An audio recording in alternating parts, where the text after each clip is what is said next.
জীবনে শিখবেন কখন জানেন? যখন ঠকবেন। যেই জায়গায় গিয়ে আপনার ঠকে যাবেন সেই জায়গা থেকে আপনার কিন্তু শিক্ষাটা শুরু হবে।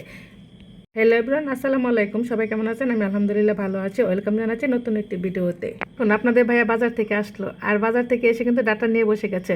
বলতেছে যে এটা কোনো ব্যাপার হলো, ডাটা বাসা কোনো ব্যাপার?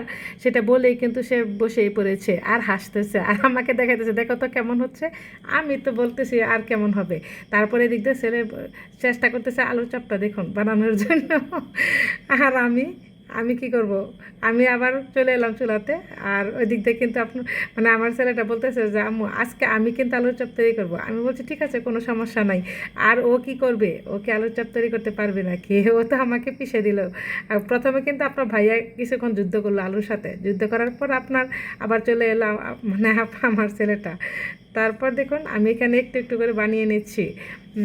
আর এই চপগুলো আসলে আজকে আমি তেমন কিছুই করবো না, শুধু কথা বলবো আপনাদের সাথে।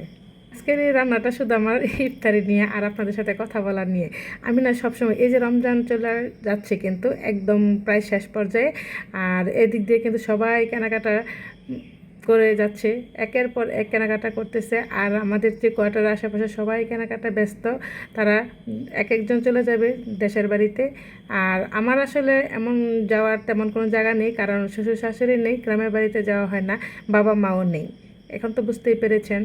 আর শুধু আমরা ঘুরবো, আমরা ঈদে শুধু ঘোরাফেরা করে অনেক জায়গায় ঘুরতে যাই, ভালো ভালো জায়গায়, যে জায়গাতে আসলে অনেক দিন যাওয়া হয় না সেখানে যাই, কিন্তু কোনো আত্মীয় স্বজনের বাড়িতে না। তবে আমার আত্মীয় স্বজনরা, আমার ননাসরা আসেন আমাদের এখানে বেড়াতে আসেন, আমি দাওয়াত করি ওনাদেরকে, ওনারা চলে আসেন। এটা আসলে আনন্দ। আর শ্বশুর শাশুড়ি না থাকলে তো তেমন একটা মজাও থাকে না। অনেকে শুধু শ্বশুর শাশুড়ির অনেক অনেক কথা বলে যায়, কিন্তু আমি দুঃখের বিষয় কিছুই বলতে পারি না, ভালোটাও বলতে পারি না, মন্দটাও বলতে পারি না। তারপর আমার দুঃখ নেই, কারণ আলহামদুলিল্লাহ আপনাদের ভাইয়া অনেক ভালো, প্রত্যেকটা কাজে আমাকে অনেক বেশি সহযোগিতা করে থাকেন। আর একটা কথা শুনে রাখুন, যদি সংসারে কোনো কাজে যদি হেল্প করে না, তাহলে আমার মনে হয় ছোটো হয়ে যায় না। একটু কিন্তু হেল্প করলে কিন্তু অনেকটাই সহজ, মানে অনেকটাই কিন্তু কাজের অবসান পাওয়া যায় আর অনেকটাই প্রশান্তি পাওয়া যায়। সত্যি এই যে গল্প করতেছি আমরা দুজনে, আর আমরা কিন্তু এখানে চপ বানাইতেছি আর গল্প করতেছি, আমার কিন্তু ঠিকই চপটা বানানো হয়ে যাচ্ছে। আর ওই দিক দিয়ে ওই যে রাস্তা দিয়ে বাচ্চারা যাইতেছে, খেলাধুলা করতেছে, আমি ওইটাও দেখতেছি।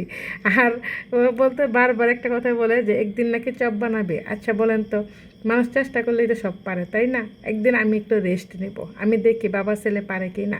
প্রায় আসে, আমার ছেলেটা আসে এখানে, আমার এখানে, যে দেখি দেওয়া আম্মু আমি তৈরি করি। তবে একদিন আসছিল, একটুখানি দিয়েছিল, একেবারে যে দেয় নাই সেটা আমি বলবো না। তারপর দেখুন আমার চপগুলো কিন্তু মাশাআল্লাহ অনেক সুন্দর হয়েছে। আজ এই পর্যন্ত, আল্লাহ হাফেজ।